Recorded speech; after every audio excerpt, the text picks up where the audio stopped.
The rain hammered against my face as I lay on the muddy shoulder, completely unable to move my legs. Mom's final words echoed in my head. "You're a burden." Their taillights disappeared into the storm. My phone was dead. My wheelchair sat 20 feet away where Dad had thrown it. I couldn't crawl that far. The cold seeped deep into my bones. This was how I would die, alone, discarded like trash by my own parents. Then I heard footsteps. Someone was coming through the rain toward me. Through the downpour, a figure emerged from the darkness. At first, I thought maybe I was hallucinating from the cold, from the shock of what had just happened. But then the person knelt beside me, and even through the rain streaming down his face, I recognized him. Ethan? My brother's face was older, lined with years I hadn't been there to witness, but his eyes held the same warmth I remembered from childhood. He was crying as he reached for me, his hands shaking. "I'm here," he whispered. "It's okay. I never forgot you." I started sobbing so hard I couldn't breathe. Ethan carefully lifted me into his arms, and I felt how much stronger he'd become. He wasn't the scrawny 12-year-old boy our parents had sent away 15 years ago. He retrieved my wheelchair, helping me into it with a gentleness that made my heart ache. His truck was parked just down the road, engine still running. As he drove, the heater blasting warm air that felt like a miracle against my frozen skin, I couldn't stop staring at him. "How did you find me? Why were you there?" Ethan's jaw clenched as he navigated the slick roads. "I've been living 2 hours away for the past 6 months. I'm a physical therapist now. I moved back to this area specifically to find you, Marisa. I've been driving through our old neighborhood every few days, trying to work up the courage to knock on the door. The idea seemed impossible.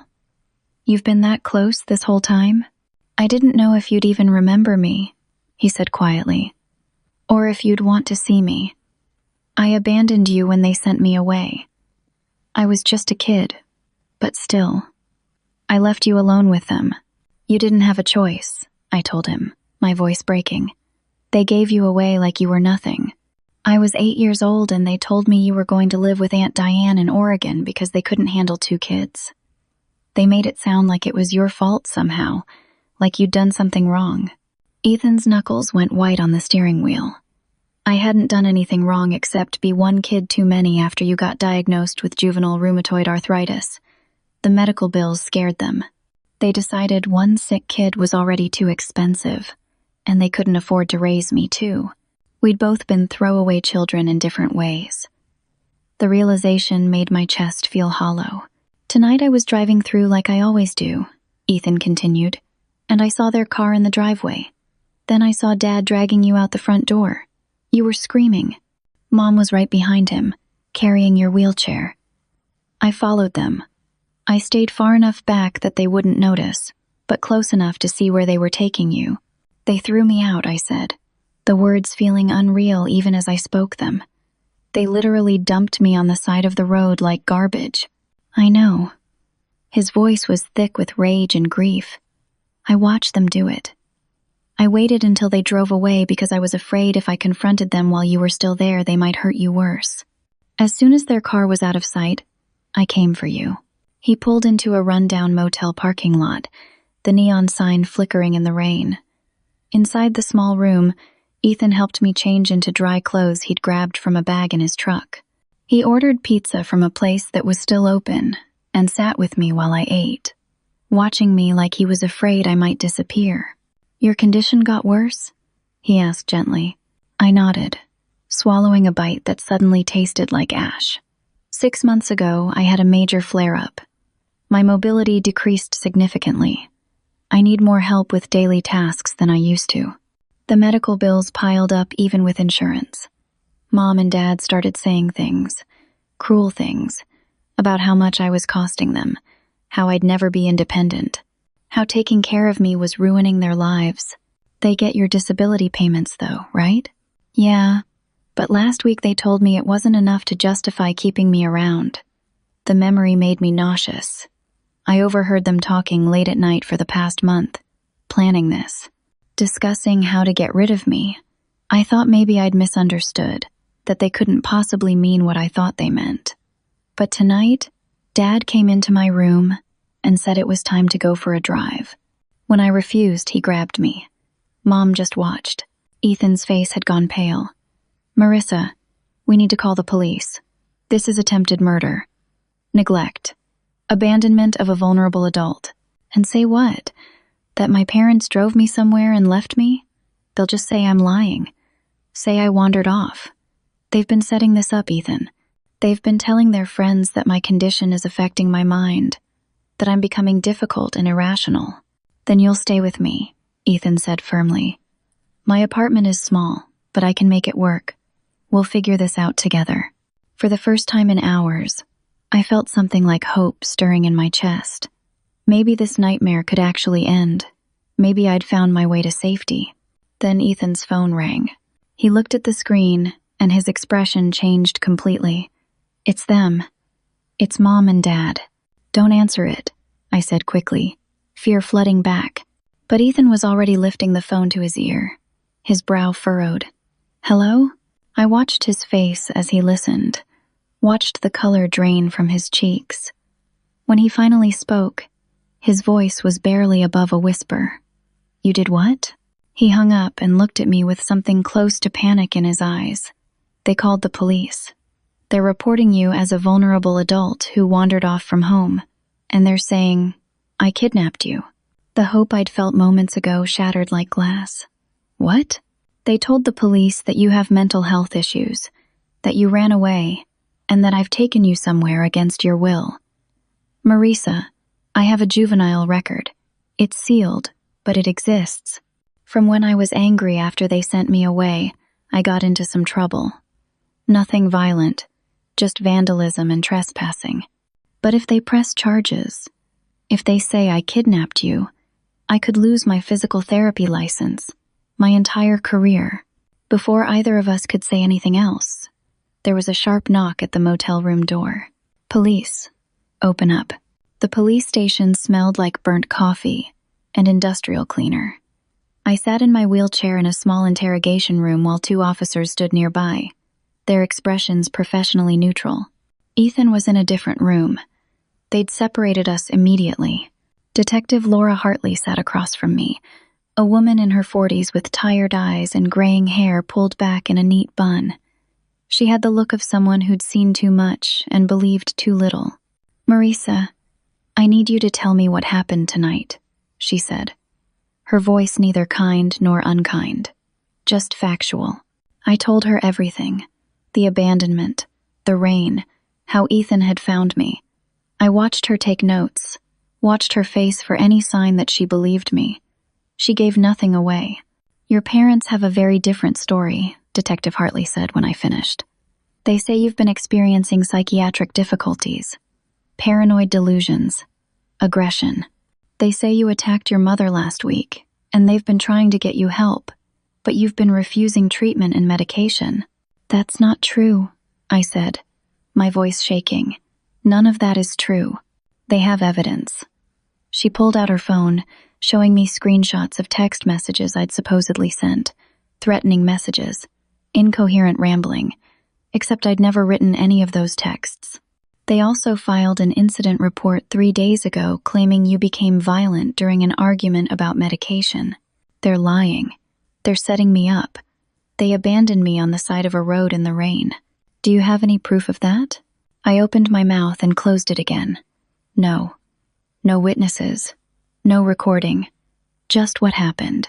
Detective Hartley leaned back in her chair. "Here's my problem, Marissa. I have 2 parents who seem genuinely distraught about their missing daughter. They have documentation of concerning behavior. They have a son with a criminal record who, by his own admission, followed them and took you without their knowledge or permission. And I have you, a vulnerable adult with a documented disability, making serious accusations without evidence. I'm not making it up. I'm not saying you are." For the first time, something softened in Hartley's expression. "But what I believe and what I can prove are 2 different things. Your parents are demanding you be returned to their custody immediately. They have a lawyer."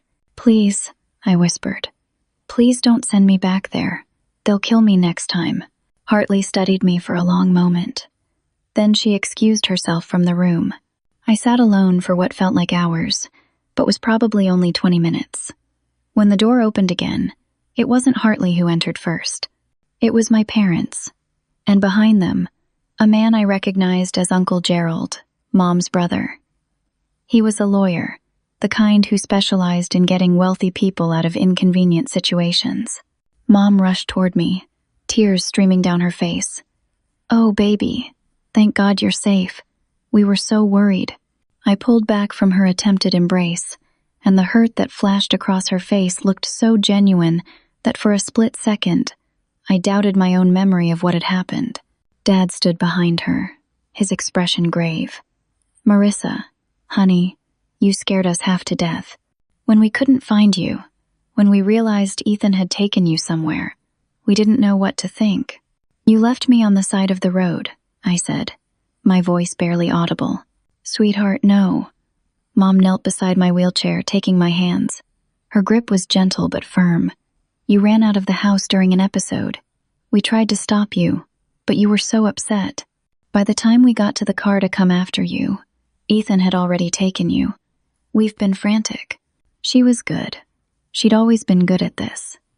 At making me question reality, at twisting events until I couldn't trust my own perceptions. Uncle Gerald stepped forward, all professional concern. "Detective Hartley, my sister and brother-in-law have been dealing with a very difficult situation. Marissa's condition has been declining, and it's been affecting her mental state. They've been trying to get her proper psychiatric evaluation and treatment, but she's been resistant. Tonight's incident is exactly what they've been afraid of. She needs help, and she needs to be home, where they can provide appropriate care." Detective Hartley returned to the room, her expression carefully blank. "Mr. and Mrs. Sullivan, can I speak with you outside for a moment?" They left, Uncle Gerald with them. I sat alone again, my mind spinning. Could they really make everyone believe I was crazy? That none of this had happened the way I remembered? When Hartley came back, she was alone. She pulled her chair close to mine and spoke quietly, urgently. "I don't believe them," she said, and relief crashed over me like a wave.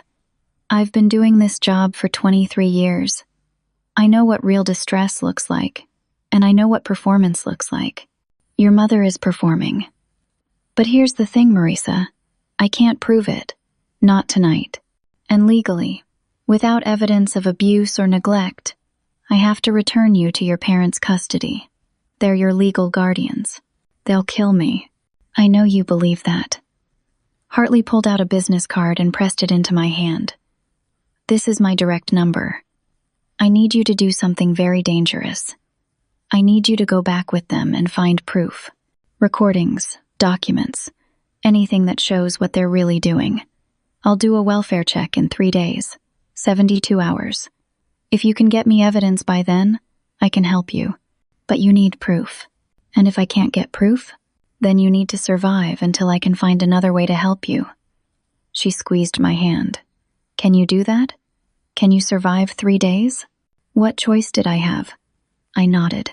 They released Ethan with a warning.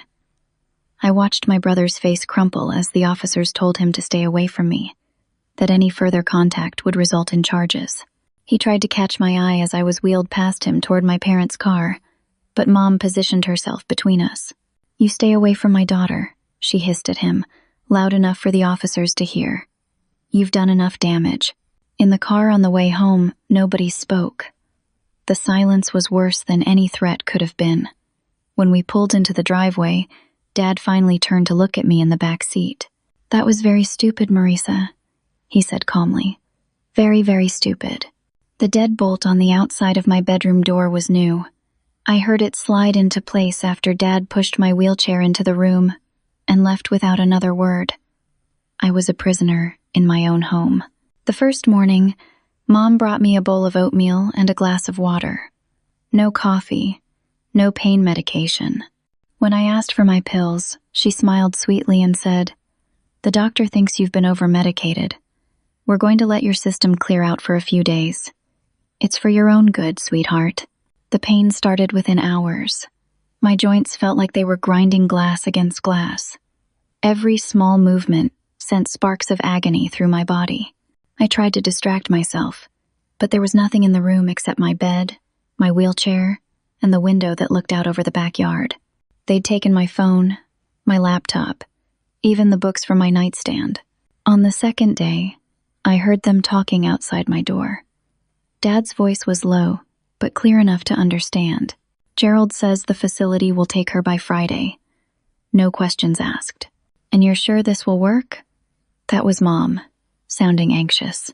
They'll do a psychiatric evaluation, find her incompetent to make her own decisions, and we'll be appointed her legal guardians with full control of her assets.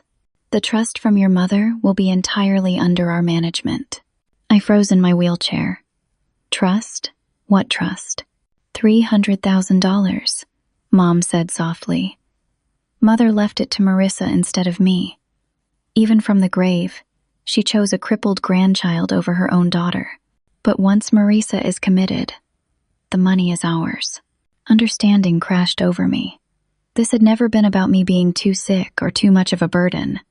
It had been about money, about a trust fund I hadn't even known existed.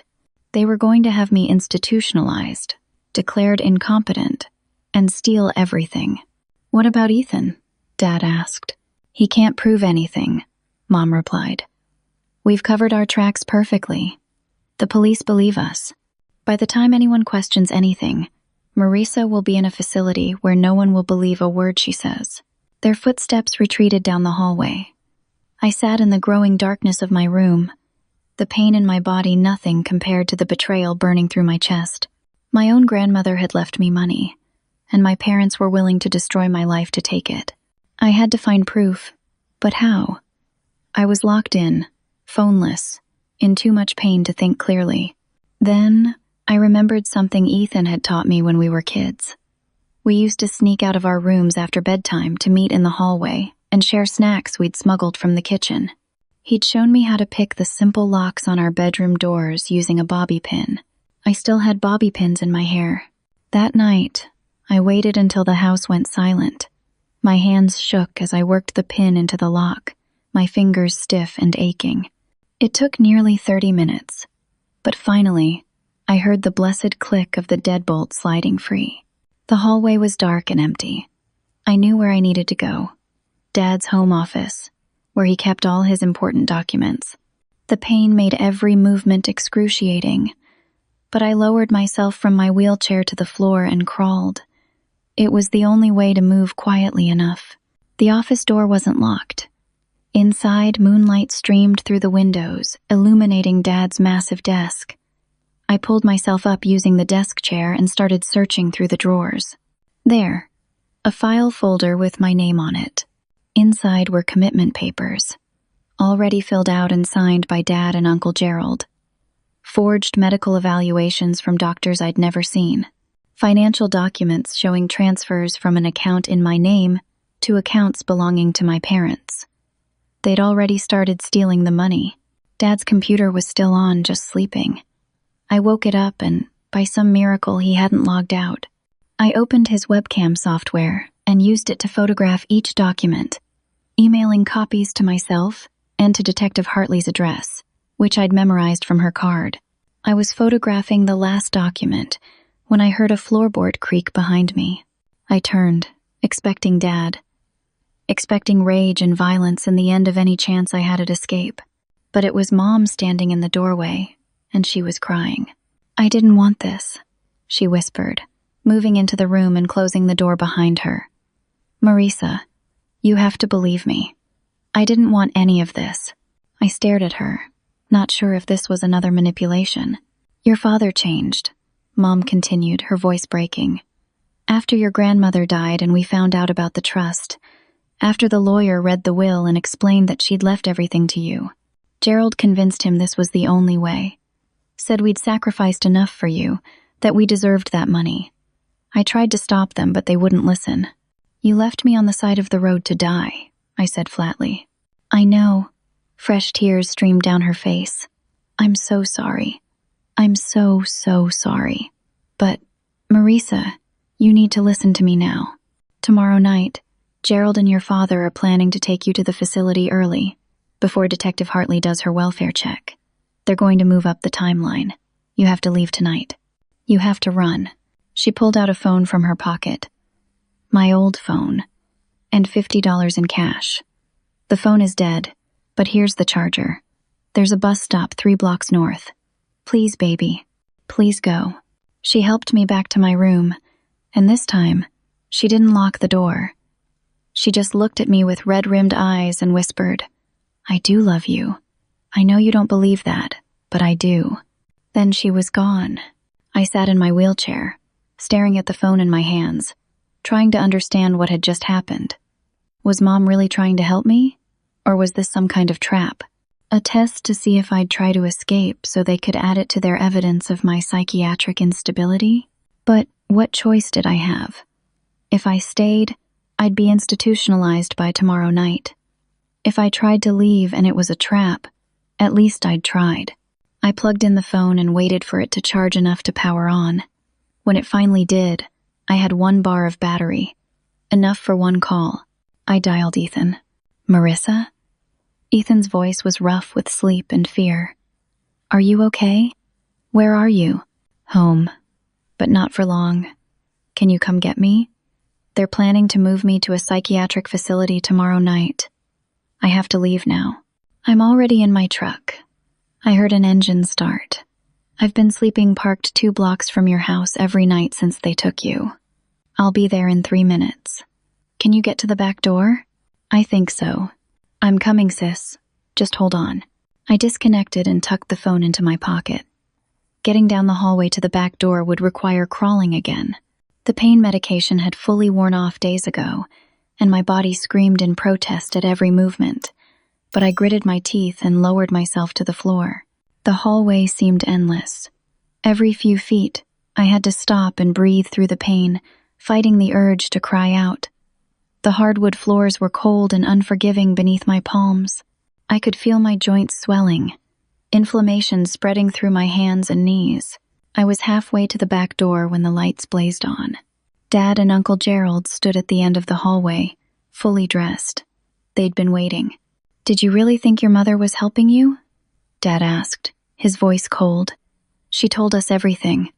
About the phone, the money, your plan to run. She's always been loyal to this family, Marissa. Unlike you. Uncle Gerald stepped forward, and behind him, I saw 2 men in plain clothes. Orderlies. They'd brought the orderlies here, to my house, ready to take me away right now. No, I gasped, trying to back away, but there was nowhere to go. No, please. You should have just accepted this gracefully, Uncle Gerald said. We gave you a comfortable life. We took care of you. And this is how you repay us? By trying to steal what should rightfully belong to your parents. It's my money, I shouted. My grandmother left it to me. Your grandmother was a spiteful old woman who never appreciated what your mother sacrificed, Dad snapped. And you're just like her. Selfish. Ungrateful. The orderlies moved toward me. I tried to crawl faster, tried to reach my wheelchair which sat uselessly by my bedroom door, but my body wouldn't cooperate. The pain was too much. I couldn't move fast enough. Then the back door exploded inward.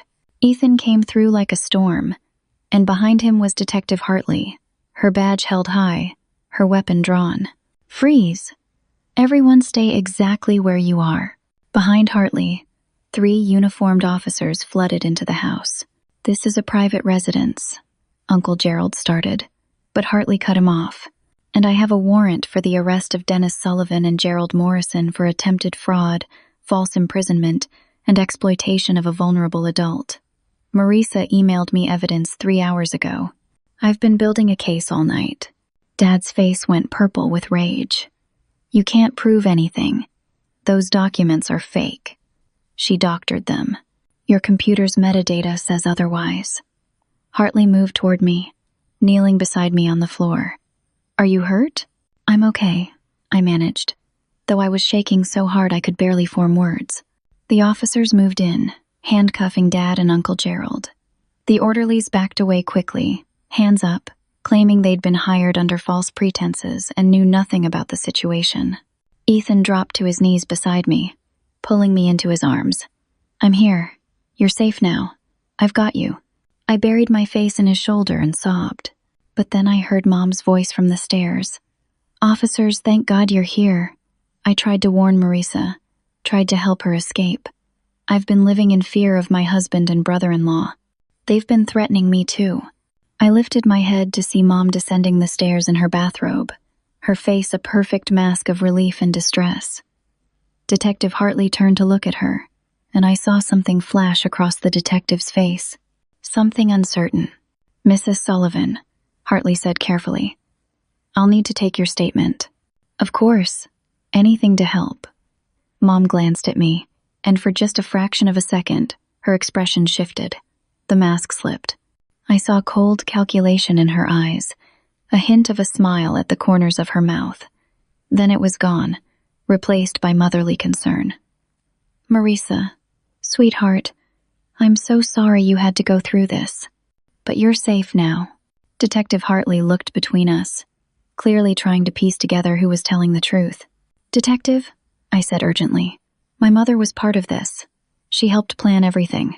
"That's the psychiatric instability talking," Mom said sadly, shaking her head. "Poor thing. The stress of her father's abuse has affected her perception of reality. I've been trying to protect her, but she doesn't understand. She thinks everyone is against her." Uncle Gerald, being led away in handcuffs, suddenly spoke up. "Susan had nothing to do with this. This was all Dennis and me. She tried to stop us multiple times."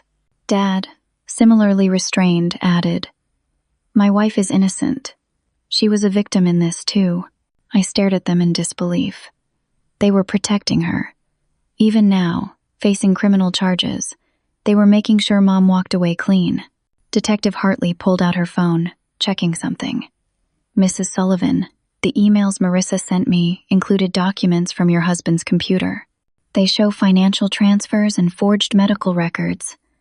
I need you to come to the station to answer some questions, but at this time, I don't see evidence of your direct involvement."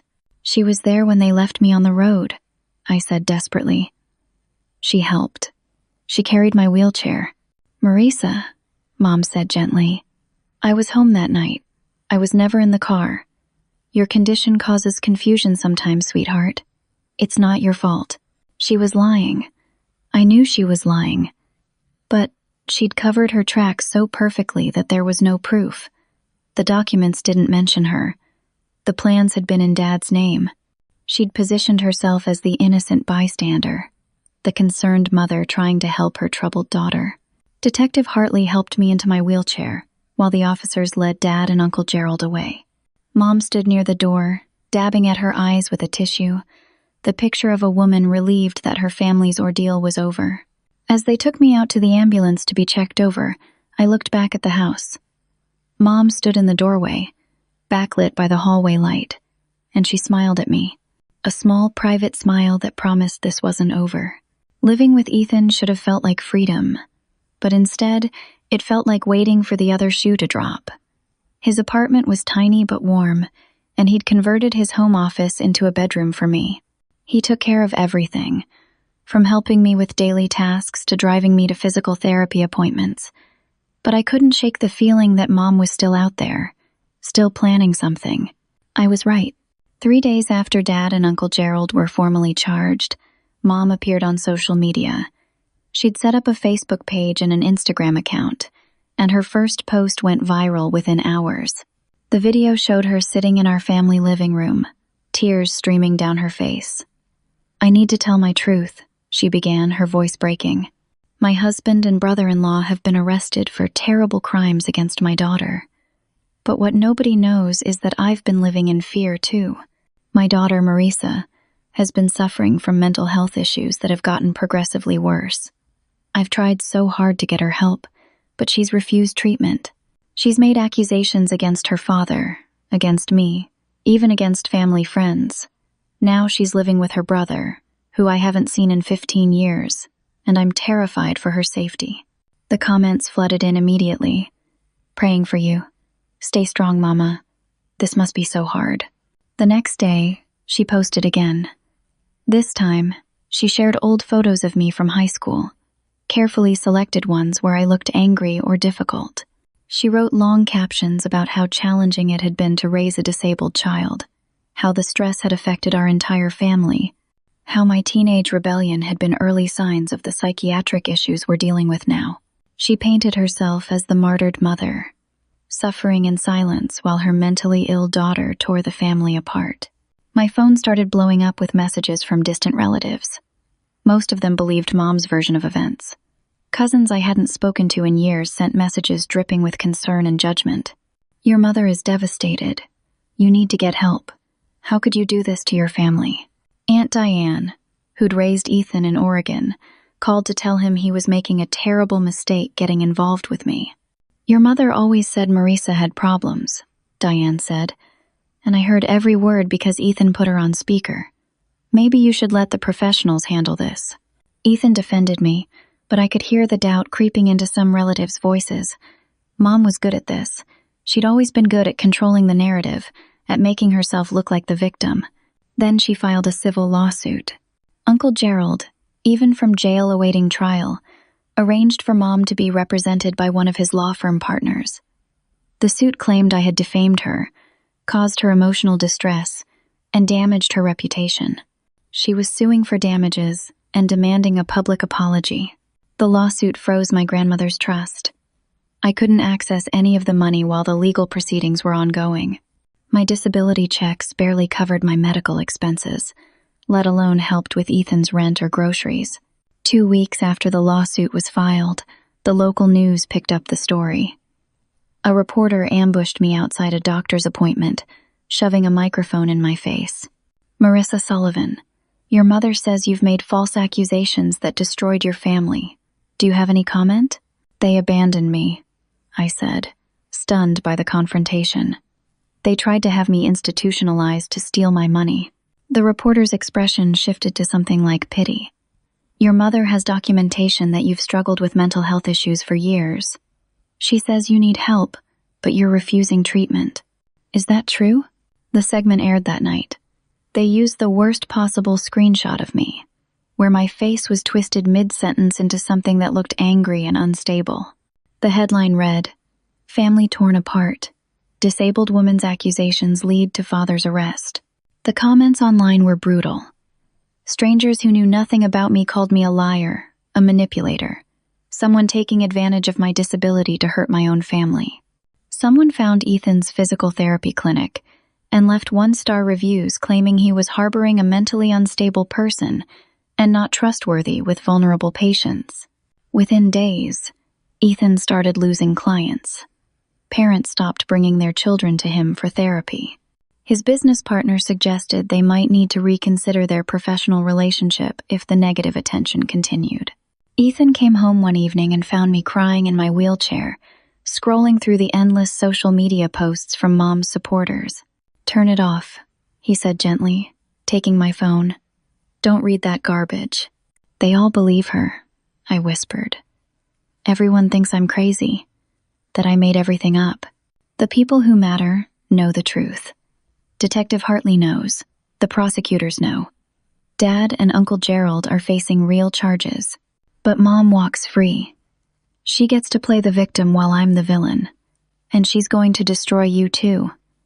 Your practice, your reputation, everything you've built." "I don't care about the practice," Ethan said fiercely. "I care about you. You should care. This is your life, your career. I'm ruining everything just like I ruined our family when we were kids." "Marisa, stop." Ethan knelt in front of my wheelchair, taking my hands. "You didn't ruin anything. Our parents did. They chose money over their own children. That's not your fault." But it felt like my fault. Every day, I watched my brother's life fall apart because of me. His practice dwindling, his savings draining, his stress levels rising. I was becoming exactly what Mom had always called me, a burden. My health started deteriorating again. The stress triggered the worst flare-up I'd had in years. I couldn't sleep. Panic attacks left me gasping and shaking. Depression crept in like fog, heavy and suffocating. Ethan suggested therapy, and I agreed. But even finding a therapist became complicated. The first two I contacted had seen the news coverage and declined to take me on as a client, citing conflicts of interest or not being the right fit. One night, Detective Hartley came to visit. She looked exhausted, and I knew before she spoke that she wasn't bringing good news. "I need to be honest with you," she said, sitting across from me at Ethan's small kitchen table. "Your mother is very, very careful. Everything she's doing is technically legal. The social media posts are protected as free speech. The lawsuit is her legal right. There's no crime being committed here. She's destroying my life. I know, and I wish I could stop her, but my hands are tied legally." Hartley pulled out a folder. "However, I've been doing some digging on my own time. Your mother had a sister. Did you know that?" "No." She never mentioned any siblings. Her name was Caroline. She died 23 years ago at age 27. There was a life insurance policy worth $500,000. Your mother was the beneficiary. My skin went cold. How did Caroline die?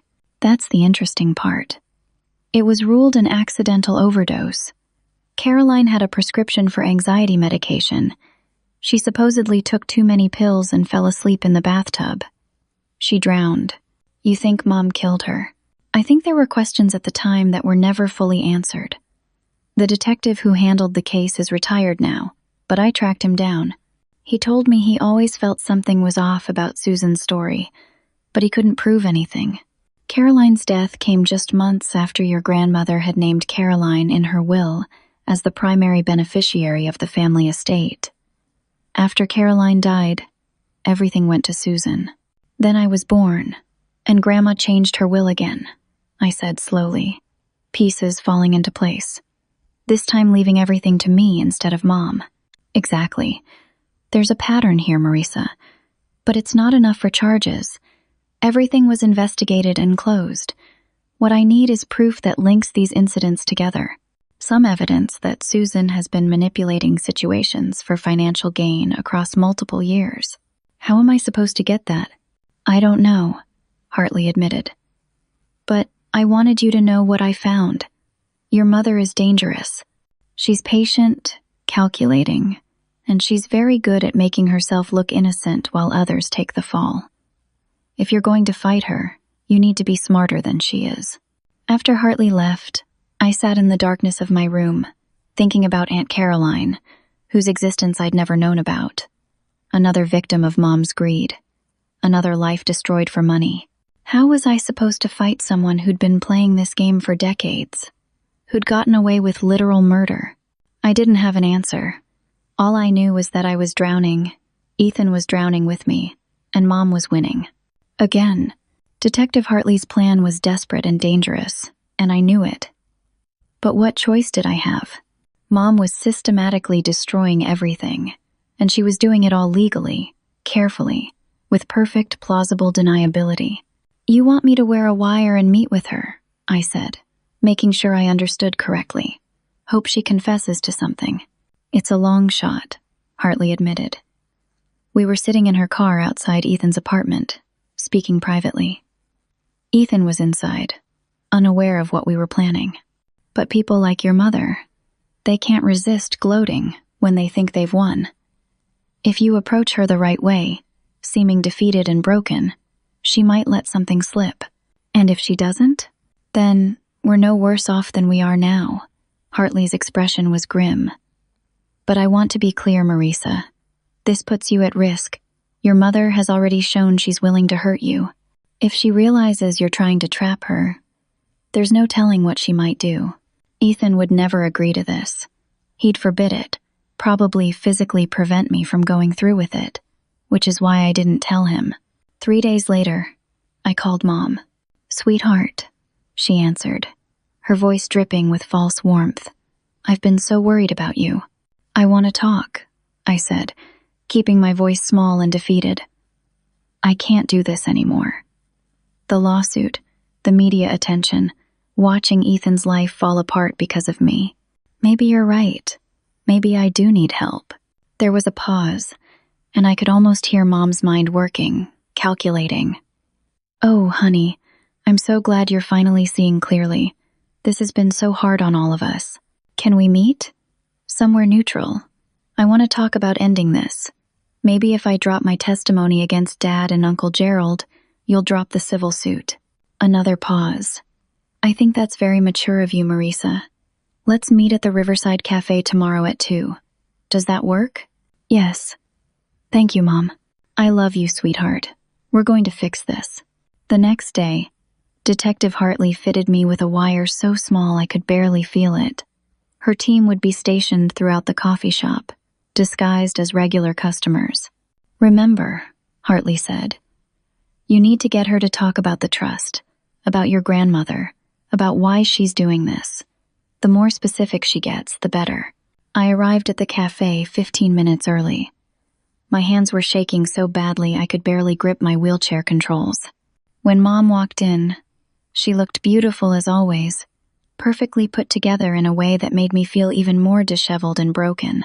She ordered us both coffee and sat down across from me, reaching out to take my hand. "You look tired, baby." "I am tired," I said honestly.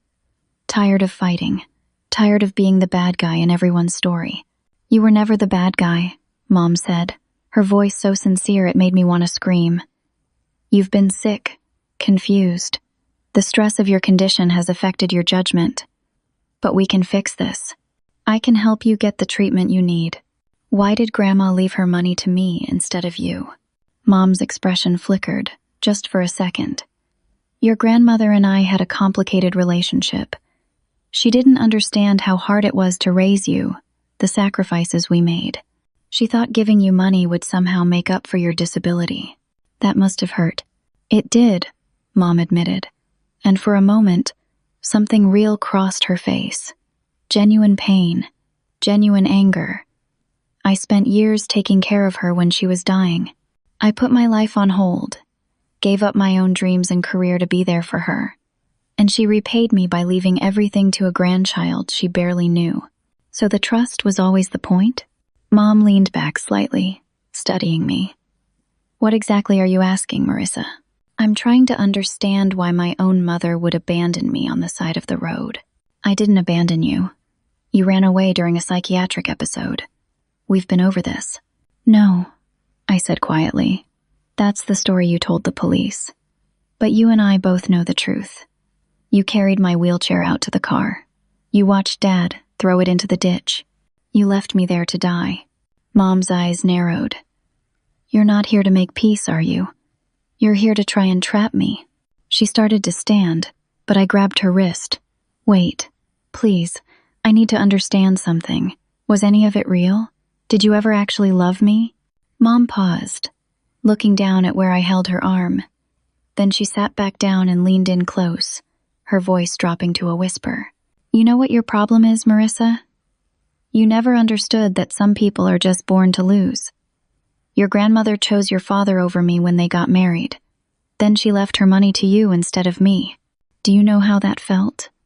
I gave her the best years of my life, and she gave it all to a crippled grandchild she barely knew." My heart was pounding. The wire was catching all of this. So the trust was always the point? "Of course it was the point," Mom said, her mask fully slipping now. "Did you think your father came up with that plan? Gerald is an idiot. I orchestrated everything. The abandonment, the psychiatric evaluations, the commitment papers, all of it." Just then, Mom's phone buzzed. She glanced at it, and her entire demeanor changed. She stood abruptly, her face going pale. "This conversation is over," she said, and walked out. I looked around wildly for Detective Hartley, but before I could signal, my own phone buzzed with a text from an unknown number. "Nice try, but I know she was wearing a wire. Next time she tries something like this, the consequences will be worse." The realization hit me like ice water. Someone had tipped Mom off. Someone knew about the wire. Detective Hartley appeared at my table, her face furious. What happened? She was about to give us everything. "Someone warned her," I said, showing her the text. Hartley grabbed my phone, reading the message. We have what she said on tape, but it's not enough without more context. She can claim she was just upset, speaking hypothetically, that you provoked her. I felt defeated, utterly destroyed. We'd been so close. The next day, Mom posted on social media again. My daughter tried to entrap me with police today. This harassment has gone too far. I'm filing for a restraining order for my own safety. The comments were immediate and vicious. That girl is dangerous. Susan should press charges. Lock her up. Within 48 hours, Mom had successfully filed a restraining order claiming I was stalking and harassing her. The judge granted it based on the pattern of behavior Mom's lawyer outlined. Then things got even worse. Ethan came home 3 days later, his face ashen. Dad made bail, he said. And he's not angry at Mom. They're back together. She visited him in jail, and whatever she said to him, he's now completely defending her. He told his lawyer that he acted alone, that Mom tried to stop him, that she had nothing to do with any of it. That's not possible. Gerald made bail too. His lawyer is my former supervisor at the clinic. Gerald apparently knows everyone in my professional network. Ethan sank into a chair, his hands shaking. He's threatening to file an ethics complaint against me, claiming I've been treating you without proper licensing or supervision, that I have a conflict of interest, that I'm exploiting a vulnerable patient. If he does it, I could lose my license entirely. Everything I've worked for. I stared at my brother, watching him crumble under the weight of my problems. Mom had turned the tables completely. Not only had she escaped accountability, she was now weaponizing Dad and Uncle Gerald against us, even as they faced criminal charges. You need to distance yourself from me, I said, my voice hollow. Tell people I manipulated you, that you were deceived. Save your career. Are you insane? I'm serious, Ethan. This is your life, your future. I won't let her destroy you too. We're in this together, Ethan said fiercely. You're my sister. We survive this together, or not at all. But I could see the cracks forming. The stress was killing him. His practice had lost 70% of its clients. His savings were nearly gone. The constant legal threats, the public scrutiny, the judgment from people who should have been family. Mom was winning. She'd isolated us, impoverished us, destroyed our reputations, and walked away without a single charge against her. I didn't sleep that night. I lay in bed, staring at the ceiling, trying to figure out if there was any possible way out of this nightmare, any way to stop her before she finished what she'd started. I couldn't think of one. Rock bottom feels different than you'd expect. It's not dramatic. It's quiet. It's lying in bed at 3 a.m, listening to your brother cry in the next room because his professional license is being investigated, knowing it's your fault.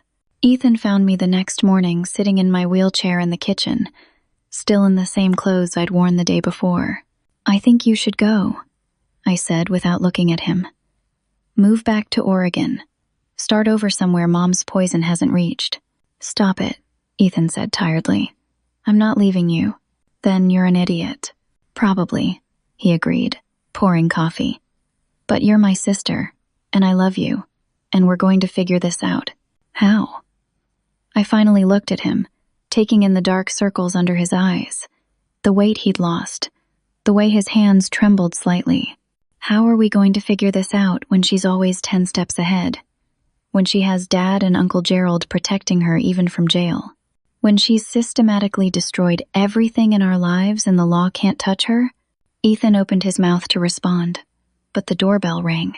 We looked at each other, both thinking the same thing. More bad news, more legal documents, more consequences of Mom's vindictiveness. But when Ethan opened the door, it wasn't a lawyer or a process server. It was an elderly woman, maybe 75, with snow-white hair and kind eyes behind wire-rimmed glasses. Can I help you? Ethan asked. Are you Ethan Sullivan? The woman asked. And is Marissa here? Who are you? My name is Patricia Winters. I was your grandmother's best friend. She looked past Ethan to where I sat in my wheelchair. I need to talk to both of you. Please. It's about Susan. We invited her in, too stunned and curious to refuse. Patricia sat on our worn couch, clutching a large envelope to her chest. "I should have come forward sooner," she said, her voice trembling. "But I was afraid.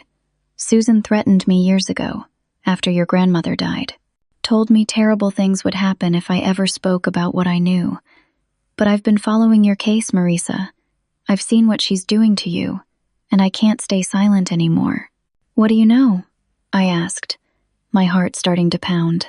Patricia opened the envelope and pulled out a stack of papers. "Your grandmother knew what Susan was.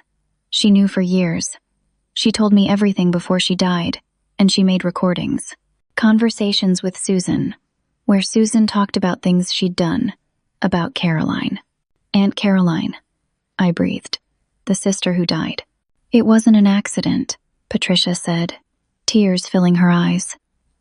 "Your grandmother suspected, but she couldn't prove it. Susan needed money, and Caroline had been named in the will.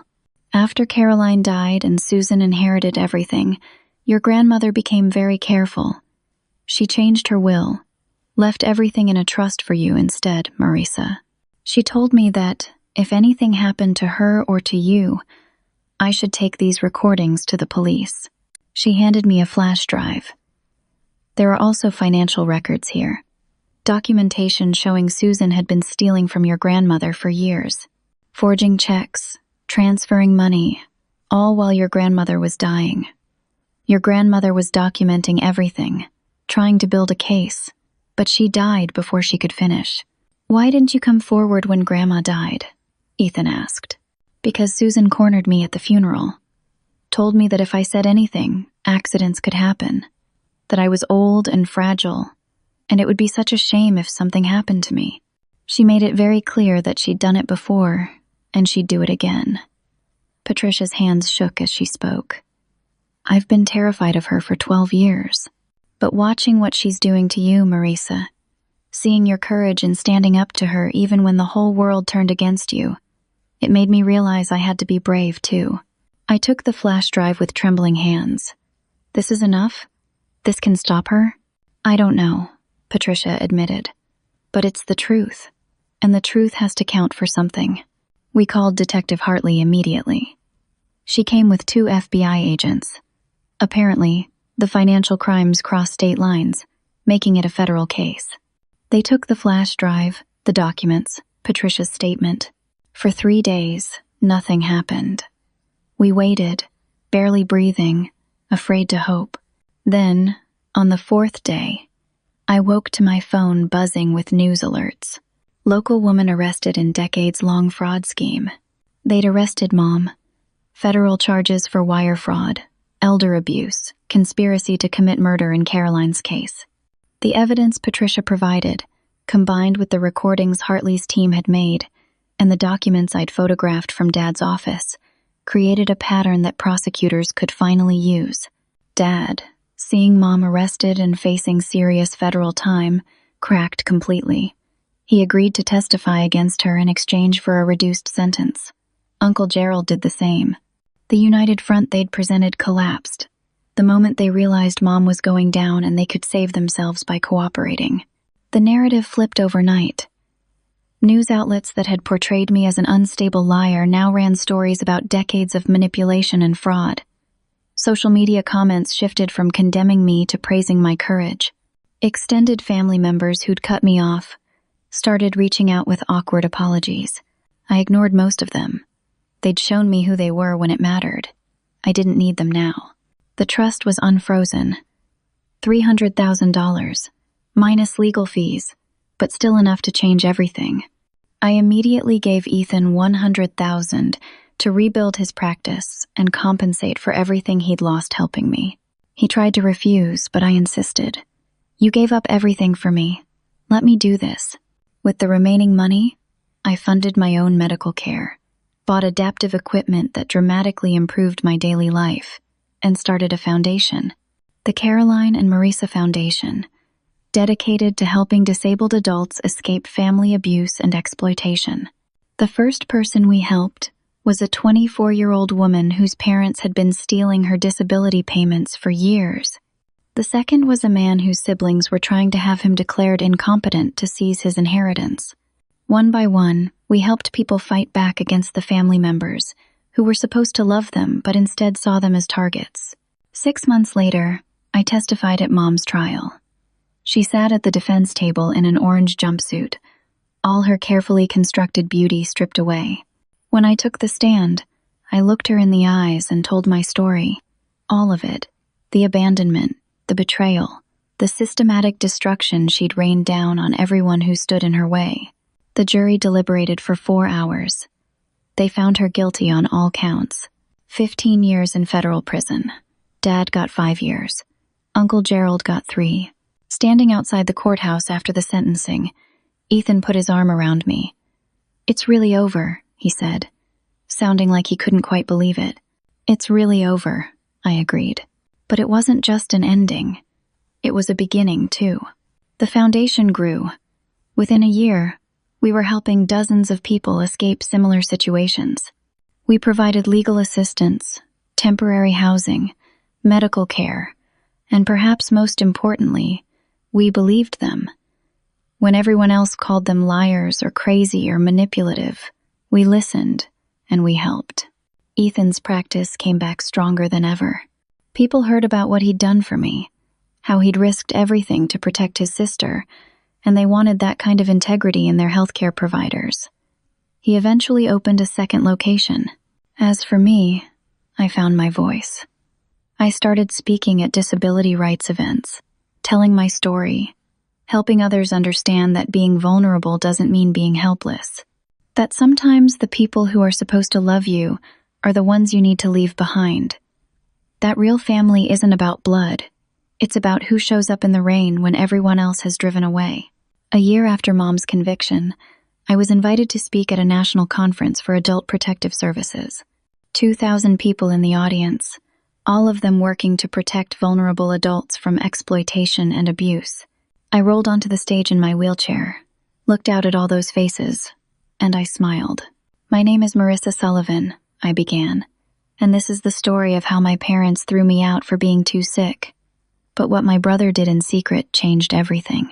I told them about that rainy night, about lying on the side of the road, about thinking my life was ending. I told them about Ethan showing up, about the long fight that followed, about Patricia's courage in finally coming forward. They tried to throw me away, I concluded, because they thought my disability made me worthless. What they didn't understand is that my worth was never theirs to determine. I am not defined by what my body can or can't do. I am not defined by the people who fail to love me properly. I am defined by my courage, by my resilience, and by my refusal to accept their narrative about who I was supposed to be. The standing ovation lasted 3 minutes. Afterward, a young woman approached me. She was in a wheelchair too, tears streaming down her face. "My family is doing this to me right now," she whispered. "What you described, the financial exploitation, the gaslighting, all of it. I thought I was crazy. I thought it was my fault. But hearing you, I realize I'm not alone." "You're not alone," I promised her. "And you're not crazy. Here's my card. Call me. We'll help you." That conversation happened 47 more times that night. 47 people who'd been abused by family members, who'd been told they were burdens, who'd internalized the cruelty and believed they deserved it. Every single one of them got my card. Every single one of them got help. Because here's what I learned through all of this. Your value is not determined by those who fail to see it. Sometimes the people who are supposed to love you are the ones you need to leave behind. Real family isn't about blood. It's about who shows up in the rain, who fights for you when fighting seems impossible, who refuses to abandon you even when it costs them everything. Being vulnerable doesn't make you weak. It makes you human. And being human, with all its complications and pain and imperfect beauty, is the most powerful thing you can be. I think about that night, on the side of the road sometimes. The rain, the cold, the certainty that I was going to die alone and discarded. I think about how that moment, as horrible as it was, became the catalyst for everything that came after. For finding Ethan again. For discovering my own strength. for building something meaningful out of the wreckage of my family. Mom wanted to destroy me to take my money. Instead, I used that money to build something that will help people long after I'm gone. She wanted to silence me. Instead, I found a voice louder than she ever imagined. She wanted me to believe I was worthless. Instead, I proved that my worth was infinite and unchangeable, no matter what anyone else believed. 3 years after her conviction, I received a letter from Mom in prison. I almost threw it away without reading it, but curiosity got the better of me. "Dear Marisa," it began, "I've had a lot of time to think about what I did. The therapist here says I need to take accountability. So here it is. I'm sorry you felt hurt by my actions. I hope someday you can understand the pressure I was under and forgive me. Love, Mom." It was the most manipulative non-apology I'd ever read. Even from prison, even after losing everything, she couldn't take real responsibility. It was still my fault for feeling hurt, rather than her fault for hurting me. I wrote back, but not to her. I wrote to the parole board, detailing everything she'd done, the pattern of manipulation and violence stretching back decades. I wanted to make sure that when her first parole hearing came up, they understood exactly who they were dealing with. Then I shredded her letter and never looked back. Some people don't deserve forgiveness. Some people have proven through their actions that they will never change, never truly be sorry, never stop being dangerous. Mom is one of those people, and I'm finally okay with accepting that. Ethan got married last year to a wonderful woman named Grace, who works as a social worker.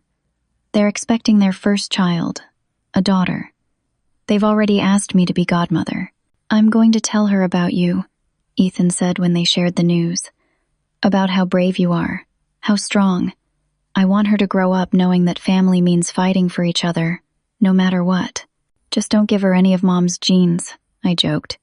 And he laughed, but I saw the shadow cross his face.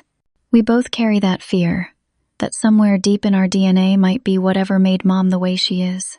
But then, I remember that we also carry whatever made us fight back, whatever made us choose love and courage and integrity, even when it would have been easier to give up.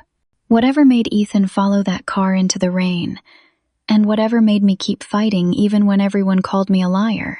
That's in our genes too, and that's what we'll pass on. The foundation now helps over 200 people a year. We've successfully prosecuted 37 cases of family exploitation. We've helped vulnerable adults escape dangerous situations, recover stolen money, and rebuild their lives. Every person we help, I think of Aunt Caroline, the aunt I never met, whose death was covered up and forgotten. Every person we save is a tribute to her memory, proof that Mom didn't win, that the cycle of violence and exploitation can be broken. Sometimes people ask me if I regret how everything happened, if I wish my family had been different, normal, loving. Of course I do. I would have liked to have parents who actually cared about me more than they cared about money. I would have liked to grow up with my brother, instead of being separated for 15 years. I would have liked a childhood that didn't include abandonment and betrayal. But I can't change the past. I can only change what I do with it. And what I've chosen to do is turn my pain into purpose. To take the worst thing that ever happened to me and use it to help prevent it from happening to others. To build something beautiful and meaningful from the broken pieces of my family. That's not just survival, that's triumph. So to anyone listening who's in a situation like I was, who's being hurt by the people who should protect you, who feels trapped and hopeless and alone, you are not alone. You are not worthless. You are not the burden they've told you that you are. You are strong enough to fight back. You are brave enough to tell your truth. You are worthy of love and safety and respect. And when you're ready to fight, when you're ready to escape, when you're ready to reclaim your life, there are people like me waiting to help. People who believe you. People who will show up in the rain. Because that's what real family does. And you deserve nothing less. I'll never forget that night on the side of the road. The cold, the fear, the certainty that I was going to die. But I also won't forget the moment I heard footsteps coming through the rain. The moment Ethan knelt beside me and said, "I never forgot you," that was the moment everything changed. Not when Mom was convicted, not when we won the legal battles, not when the foundation started thriving. It changed when someone chose to fight for me instead of against me. When someone saw me not as a burden, but as someone worth saving. Now I get to be that person for others. I get to be the footsteps in the rain, the voice that says, "You're not alone." I get to help people discover their own strength, their own worth, their own unbreakable spirit. And that, in the end, is the greatest victory of all. My parents threw me out for being too sick. They thought my disability made me disposable. But what they didn't understand is that my worth was never theirs to determine. I am not defined by my limitations. I am defined by what I chose to do when I was tested beyond what seemed endurable. I chose to survive. I chose to fight. I chose to build something meaningful from the ashes. And that choice made all the difference.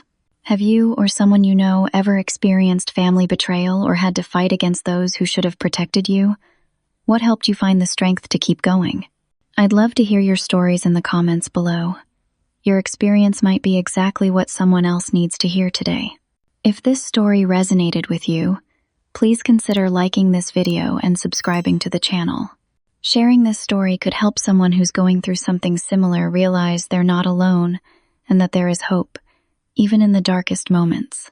Every share, every like, every comment helps us reach more people who need to hear this message. Thank you for listening to my story.